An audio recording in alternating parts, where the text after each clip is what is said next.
Hello, guys. This is day 3 of 48 Laws of Power series. Law 3 है कंसीज your intentions. इस law में आपको कभी भी अपने सामने वाले व्यक्ति को अपने इंटेंशंस नहीं बताने हैं। उसे ये पता नहीं चलना चाहिए कि आप उससे क्या काम निकलवाना चाहते हो। हमेशा उसे भ्रम में रखना होगा। और इस लॉ में दो पार्ट्स किए गए हैं। पहले पार्ट में ये बताते हैं कि अगर उसे तुम्हारे इंटेंशंस के बारे में पता चल जाएगा तो तुम अपना मिशन खो दोगे, हार जाओगे, तुम लॉस्ट हो जाओगे। और इसमें हमें एक स्टोरी मिलती है कि एक निनॉन नाम की एक फीमेल होती है जो 62 ईयर्स की होती है, जो एक्सपीरियंस होती है। वो एक दिन रास्ते से जा रही होती है, तो वहाँ पे कुछ लड़के बात कर रहे होते हैं। तो वो लड़के की बात सुनती है कि उसे एक लड़की पसंद आ गई है एंड वो उसे प्यार करने लगा है, और वो बहुत खूबसूरत है एंड रिच भी है। उसे वो नहीं पा सकेगा। देन निनॉन उसके पास जाती है और बोलती है कि अगर मैं तुमसे जो बोलूँ, अगर तुम करोगे तो वो लड़की सामने से तुम्हारे पास आएगी। और अभी लॉ स्टार्ट हुआ है। एंड नीना उसे बोलती है कि तुम उस लड़की के साथ फ्रेंडशिप का बिहेवियर रखना, ना कि कोई और। तुम उसके साथ ओवरली एक्साइटेड मत रहना, सिर्फ फ्रेंडशिप वाला बिहेवियर रखना। और जब भी नेक्स्ट टाइम तुम उसे मिलो तो अपने फीमेल फ्रेंड्स के साथ उसे मिलना, ताकि वो जेलस फील करे और कंफ्यूज फील करे कि तुम उसमें इंटरेस्टेड हो कि नहीं हो।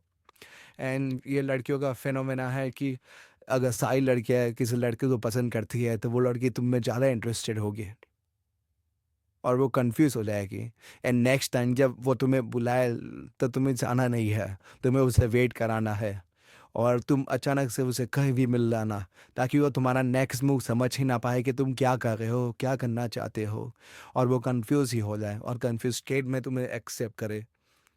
एंड धीरे धीरे ऐसा होने लगा। एंड कुछ हफ्ते के बाद वो लड़के भी उसके बातों पर ज़्यादा हंसने लगे, उसका पीछा करने लगी और वो बहुत अच्छे से रहने लगे। एंड देन वन डे वो लड़का उस लड़के के घर गया उसे मिलने। एंड सडनली उससे कंट्रोल नहीं हुआ।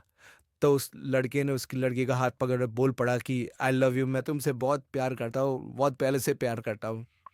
और तभी स्पेल ब्रोक हो गया। सारी मेहनत पानी में चली गई। और वो लड़की भी शौक हो गई कि ये क्या हो गया, ये तो फ्रेंडशिप वाला था, प्यार में कैसे हो गया, क्या क्या हो गया। और वो ऑकवर्ड सिचुएशन हो गई। और वो लड़की भी उससे भाग गई कि अब नहीं चाहिए मुझे। एंड स्पेल वॉज ब्रोकन, वो मेहनत पानी में चली गई।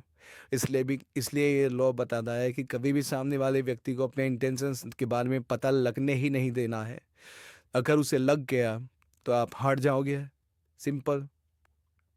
और इसमें सेकंड पार्ट होता है कि स्मोक स्क्रीन का यूज़ करके, कि सामने वाले व्यक्ति से अगर तुम्हें कोई काम करवाना है तो उसे एक ऐसा दूसरा काम दे दो जिसमें उसका मन लगाए रखे, और उसके थ्रू आप अपना काम करवाओ। जैसे हमको इसमें एक स्टोरी मिलती है कि एक सेलेस नाम का एक एम्परर होता है, जो बहुत वीक होता है और यंग होता है। तो वो बहुत चालाक से राजा बन जाता है। और वो सारे जनरल्स होते हैं उनको बोलता है कि तुम मेरे पास आकर लॉयल्टी की कसम खाओ। तो सब आ जाते हैं, पर एक बालचा नाम का होता है जनरल, वो नहीं आता। वो बोलता है कि मैं इस वीक के सामने क्यों झुकूं, मैं इसको क्यों अपना एम्परर मानूं। और वो उसे अपना एम्परर नहीं मानता है। एंड देन वो सेलेजियस उसे बुलाता है, बालचा को, जनरल को, कि तुम यहाँ पर आकर कसम खाओ मेरे आगे। तो वो नहीं लाता है। पर वो ज़्यादा बुलाने पर वो आ जाता है, पर 10,000 की फौज लेकर आता है कि मैं इसे हरा कर लूँगा, हरा कर रहूँगा। एंड देन वो आता है और 3 किलोमीटर दूर अपनी सेना को रख कैंप पे रहने लगते हैं। तभी सैलरियस क्या करता है कि उसे दावत पे बुलाता है, तुम आकर मेरे साथ खाना खाओ, जिससे मेरा सम्मान बढ़ेगा। तो वो चालाकी से उसे बुला लेता है। पर वो भी बोलता है कि मैं अकेला तो नहीं आऊँगा, अकेला आऊँगा तो मुझे गिरफ्तार कर लोगे और मुझे मार डालोगे। तो वो 600 सिपाही लेकर आता है अपने साथ। और वो वहाँ पर जाता है और दावत में अच्छे से रहता है। और स्टेलिलियस जो एम्परर होता है वो इतना चालाकी से बिहेव नहीं करता। वो स्माइल के साथ बिहेवियर करता है और डरा डरा सा बिहेवियर करता है, ताकि बालचा को लगे कि हाँ ये डरा हुआ है और ये वीक है। और बालचा उसे बार बार धमकी देता है कि अगर मैं शाम तक नहीं गया तो वो सारे सिपाही हमला कर देंगे इस महल पर। और उसे ऐसा ही लगता है। और शाम होते ही वो बालचा अपने कैंप की तरफ जाता है और जाकर देखता है तो वहाँ पर धुआं धुआं सब कैंप चल रहे थे, कोई सिपाही था ही नहीं।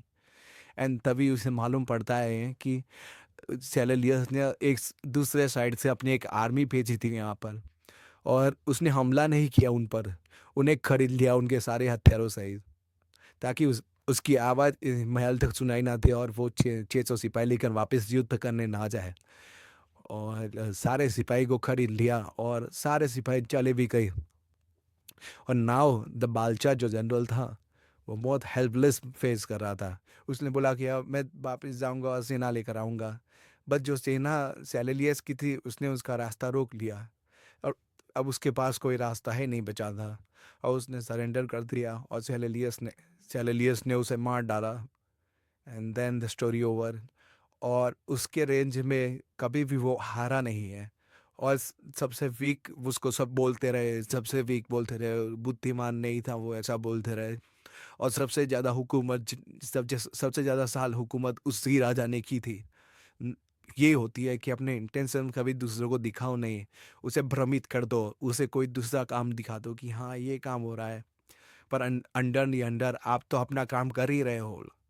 एंड ये लॉ बताता है कि नेवर कंसीडर इंटेंशन, अपने इंटेंशंस को फुलफिल करो विदाउट उसे पता चले कि आप क्या चाहते हो। Thank you for watching this video.